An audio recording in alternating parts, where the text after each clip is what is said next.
ప్రియులరా, నేడు సమాజంలో ఒక పాస్టర్ లేదా సంఘ కాపరి అంటే సంపాదన కోసమే విశ్వాసులపై ఆధారపడి బ్రతికేవాడని అనుకుంటుంది. కానీ జీవవాక్యాన్ని చేతపట్టి ఆత్మల సంపాదన కోసం దేవుని కాడిని భుజాన్న మోసేవాడని ఓ సేవకుని అంతరంగాన్ని తెలియజేయటకు మా ఈ చిన్ని ప్రయత్నం. చూడండి, ఆలోచించండి, సేవకుని మనసును అర్థం చేసుకోండి.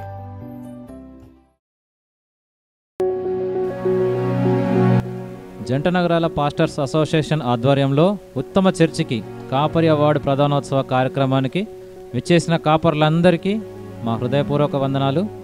ప్రతి సంవత్సరం లాగానే ఈ సంవత్సరం కూడా ఈ జంట నగరాల్లో సంఘ కాపర్లందరూ వారి వారి సంఘాలతో కలిసి దేవుని కోసం సువార్త కార్యక్రమాలు జరిగించారు. అందరికంటే ఎక్కువగా ఉన్నత కార్యక్రమాలు జరిగించిన సంఘానికి ప్రతి ఏటా ఒక అవార్డు ఇవ్వడం జరుగుతుంది. ఈ సంవత్సరానికి గాను ఆ అవార్డును దక్కించుకున్న సంఘం క్రైస్ట్ చర్చ్ కూకట్పల్లి. ఈ సమయంలో క్రైస్ట్ చర్చ్ కూకట్పల్లి సంఘ కాపరి దైవజనులు శ్రీ స్వరూప్ గారు అవార్డును స్వీకరించాల్సిందిగా మా మనవి.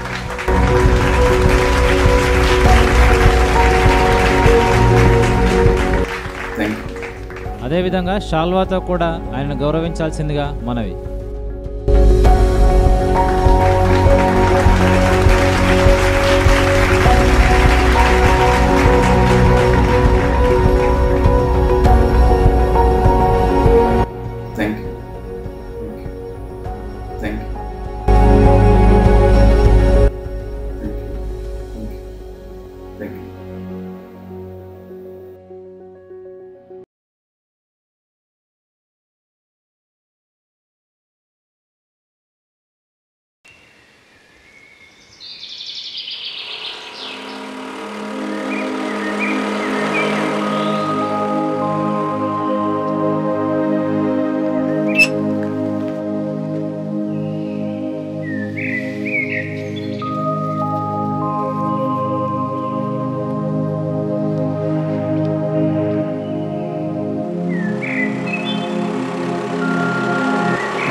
వందనాలు పాస్టర్ గారు, కంగ్రాచులేషన్స్. Thank you. దేవుని కోసం ఎన్నో మంచి పనులు చేసి ఈ అవార్డు తీసుకున్నారు. ఎంతో ఆనందంగా ఉండాల్సి మీరు ఇంత డల్గా ఉన్నారేంటి? అయినా మీరేంటి ఈ ప్రదేశంలో ఉన్నారు? ఇక్కడేం చేస్తున్నారు? ఏం జరిగింది? ఏం లేదు పాస్టర్ గారు, సంఘం ద్వారా చాలా గొప్ప కార్యక్రమాలు చేస్తున్నాం ఈ జంట నగరాలలో. ఇవన్నీ చేస్తున్నప్పుడు సంఘం తరపున కూడా చాలా సపోర్ట్ మాకుంది. వాళ్ళకి తగిన దానికంటే ఎక్కువ మనం కష్టపడుతున్నాం. మీకు తెలిసిందే కదా, దేవుడి కోసం ఇలా కష్టపడుతున్నప్పుడు అపవాది కూడా ఖచ్చితంగా ప్రతి విషయంలో మనతో పాటు ఉంటుంది. అవునా పాస్టర్ గారు? నిజమేనండి. దేవుని కోసం ఎన్నో గొప్ప గొప్ప పనులు చేస్తున్నప్పుడు సాతాను ఏదో కూడా చేస్తూనే ఉంటాడు. ఊరుకోడు కదా, ఏదో కూర్చి పడుతూనే ఉంటాడు. ఇంటికి ఏం జరిగిందండి? మా సంఘానికి మూల స్తంభాలుగా ఉన్న చాలా కుటుంబాలలో 2 కుటుంబాల మధ్య వచ్చిన అపార్థాలు అవే నిజంగా నా మనసుని కలిచివేస్తున్నాయి మాస్టర్ గారు. అంతే తప్ప ఇంకేమీ లేదు. ఎన్ని మనస్పర్ధలున్నా వాళ్ళు మాత్రం సంఘానికి సహకారం అందిస్తూనే ఉంటారు. అసలు జరిగింది ఏంటంటే,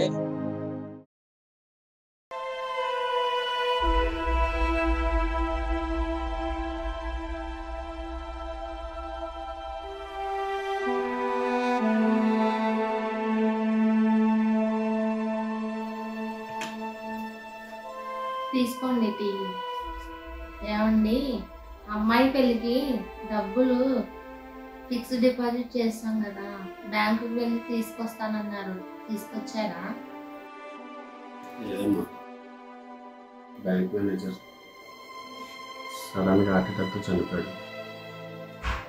మరో మేనేజర్ని అపాయింట్ చేయడానికి 2 వారాలు పడుతున్నారు.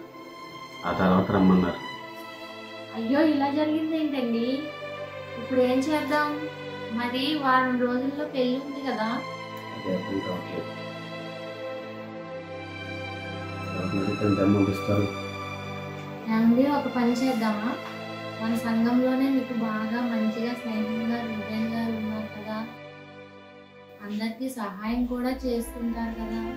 ఒకసారి ఆయన్ని అడిగితే బాగుంటుంది. ఎలా ఉంటుందో ఆలోచించండి. వదిలేమ్మా, మన వాళ్ళే సంఘంలో ప్రతి కార్యక్రమానికి తన సహాయం చేస్తూ ఉంటారు.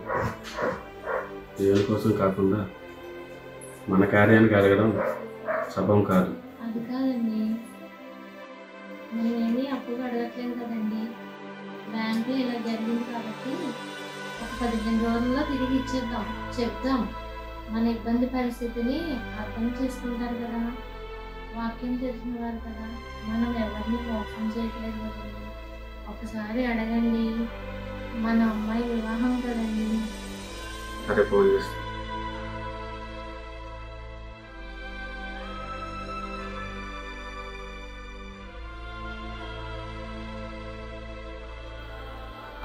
వందనాలు. ఎలా ఉన్నారమ్మా?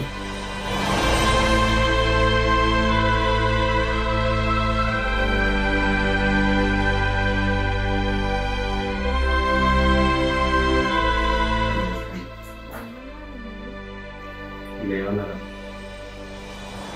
నెలలో మీటింగ్ చేశారంట. లేవంటున్నారు. అడగమని చెప్పావు కానీ మనసులో ఎక్కడో నాకే తెలిసేవరాని. మన వాళ్ళు డబ్బుల విషయంకి వచ్చేసరికి సహాయం చేయరమ్మా, ఎవరిని నమ్మరు.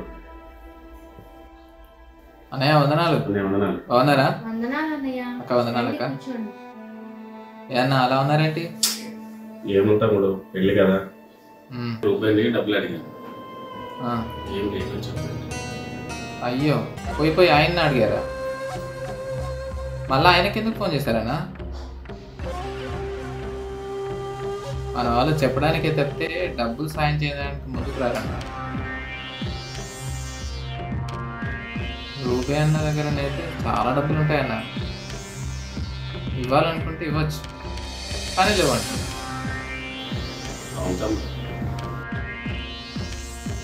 అయినా ఒకవేళ ఇవ్వాలనుకున్నా కానీ వాళ్ళ భార్య ఒప్పుకుంటేనే ఇస్తారన్న. లేదంటే అంతే, మొత్తం స్విచ్ అంతా వాళ్ళ భార్య దగ్గర ఉంటుంది. నాకు తెలుసు మన వాళ్ళ గురించి. ఏదో అక్క అడగమని అడిగానంటే నేనేమో పాస్టర్ గారిని వెనకేసుకొస్తాను, వాళ్ళతోనే ఎక్కువ తిరుగుతారు. అందుకే నాకు అప్పుడప్పుడు చర్చి కూడా రావాలనుకుంటున్నాను. అయినా దేవుడే నాకు సహాయం చేస్తాను. ఇంకెవరైనా తెలిస్తే వాళ్ళని అడిగి చూడండి అన్న. చర్చిలో సహాయం.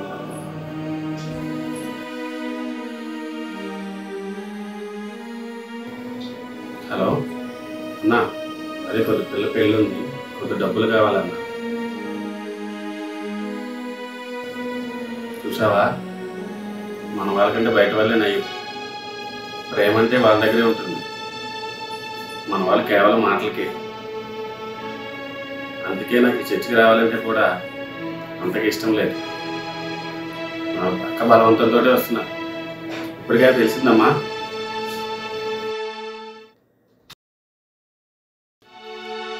రుగనన్నా నమస్తే, బాగున్నారా? బాగున్నా, మీరు బాగున్నారా? బాగా అన్నా. అమ్మ లాభాలు వచ్చాడు, కాఫీ తీసుకురా అమ్మా.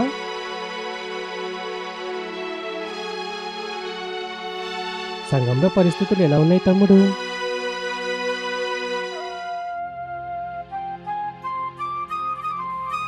మన పాస్టర్ గారు చాలా బిజీ అయిపోయి మనల్ని పట్టించుకోవడం లేదు. పాస్టర్ గారు నాకు ఎందుకంటారండి? ఆయన దేవుని పని నిమిత్తమై వెళ్ళాడు కదా, ఆయన పని కోసం దేవుడు వాడుకుంటున్నాడు. ఆయన గురించి మనం తప్పు అనుకోవద్దు. అవును తమ్ముడు, ఫిలిప్ గారు ఎవరో కూతురు పెళ్లి పెట్టుకున్నాడంట. అంటే మనకి డబ్బులు అడిగాడు. ఒకవేళ డబ్బులు ఇస్తే తిరిగిస్తారంటావా? మిమ్మల్ని కూడా అడిగాడు అన్న, ఇస్తానని చెప్పారేంటి? అదేంటైనా అలా అంటున్నావు? ఏం లేదులే అన్న, మన వాళ్ళతో డబ్బుల విషయంలో ఎంత దూరంగా ఉంటే అంత మంచిది. ఎవరైనా వారు మనకేం తెలుసు? మన ముందు అందరు బాగానే ఉంటారు డబ్బుల కోసం, ఆ తర్వాత మనం ఇబ్బంది పడాలి. వాక్యాన్ని బట్టి మనం గట్టిగా అడగలేం. సహాయం చేసి అడిగితే వాక్యాన్ని చూపిస్తారు. ఇవన్నీ అవసరమా అనగారు? అవునవును, నాకు కూడా అలాగే అనిపించింది. అందుకే ఓకే అని చెప్పలేదు. మన వాళ్ళని నమ్మలేం తమ్ముడు. ఇంతకుముందు కూడా మన పాస్టర్ గారిని బట్టి ఇచ్చి చాలా బాధపడ్డాను. మరలా ఆ తప్పు చేయలేదు తమ్ముడు. అయినా మన పాస్టర్ గారు ఇలాంటి వారితో స్నేహం చేస్తాడేం తమ్ముడు? ఎందుకు అస్సలు అర్థం కావట్లేదు. ఇలాంటి వారితో చాలా జాగ్రత్త ఉండాలి కదా. అవునన్నా, అలాగే ఉండాలి. అయినా పాస్టర్ గారు అందరితో బాగుంటే ఆయన బాగుంటారు. ఎవరికి దూరమైనా కానీ ఆయనకే నష్టం కదా. ఆయనకు వచ్చే ఇన్కమ్ పోదా. అందుకే మీ దగ్గర మీలా ఉంటాడు, వాళ్ళ దగ్గర వాళ్ళలా ఉంటాడు. అందుకే సంఘంలో ఏదైనా మీటింగ్ అయితే సహాయం అడిగితే ఇస్తున్నాను. నాకు వీలైనప్పుడే చర్చికి వస్తున్నా.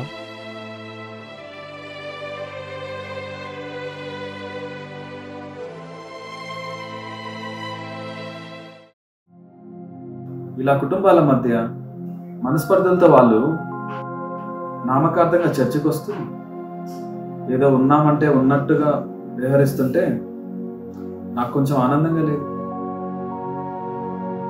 అయితే ఒకటి, ఎన్ని మనస్పర్ధలున్నా కార్యక్రమాలకు మాత్రం సహకారం అందించడం మానరు. దేవుని పని చేయాలని మాత్రం ఉంటుంది.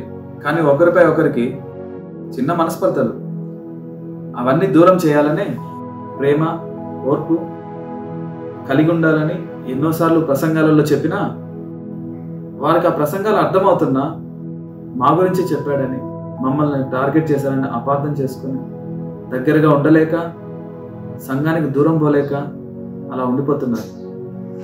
అలాంటప్పుడు పాస్టర్ గారు వారందరినీ కూర్చోబెట్టి తప్పేవాళ్ళు తేల్చేసి వారందరినీ శిక్షిస్తే సరిపోతుంది కదా.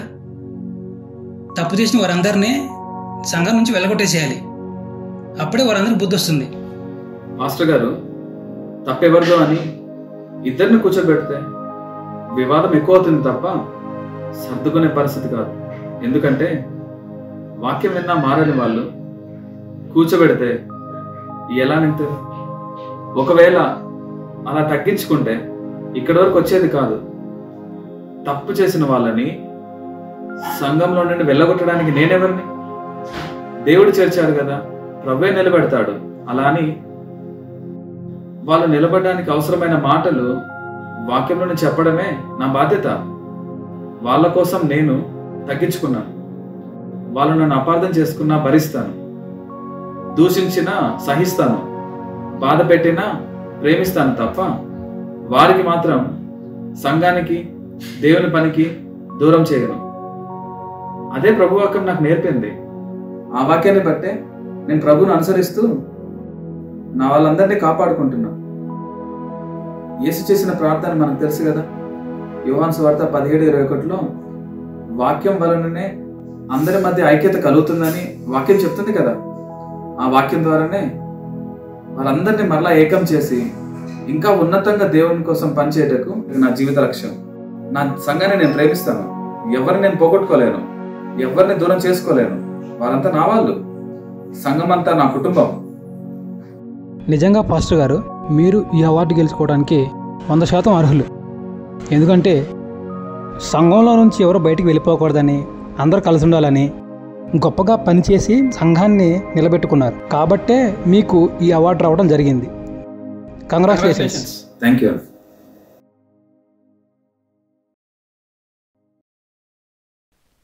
చిన్న చిన్న కారణాలతో సంఘంలో తోటివారి ఎడల ఉన్న సఖ్యతను పోగొట్టుకొని మనస్పర్ధలతో సహోదరులకు, సంఘ కాపరికి దూరంగా ఉంటూ చివరికి సంఘానికే దూరం కావాలని ఆలోచిస్తున్న ప్రతి ఒక్కరూ దయచేసి ఆలోచించాలని మనవి. కాపరి అంటే కాచేవాడు తప్ప మేసేవాడు కాదు. సంఘంనకు దేవుడు చేర్చిన ప్రతి ఒక్కరిని దేవుని కొరకు నిలబెట్టడానికి తాను ప్రయాసపడుతూ, తాను కుమిలిపోతూ, తాను బాధలు పడుతూ, తన కుటుంబం కంటే కూడా సంఘంలో ఉన్న కుటుంబాలన్నిటి గురించి పరితపిస్తూ సంఘం కొరకు తన జీవితాన్నే అంకితం చేసేవాడు సంఘ కాపరి.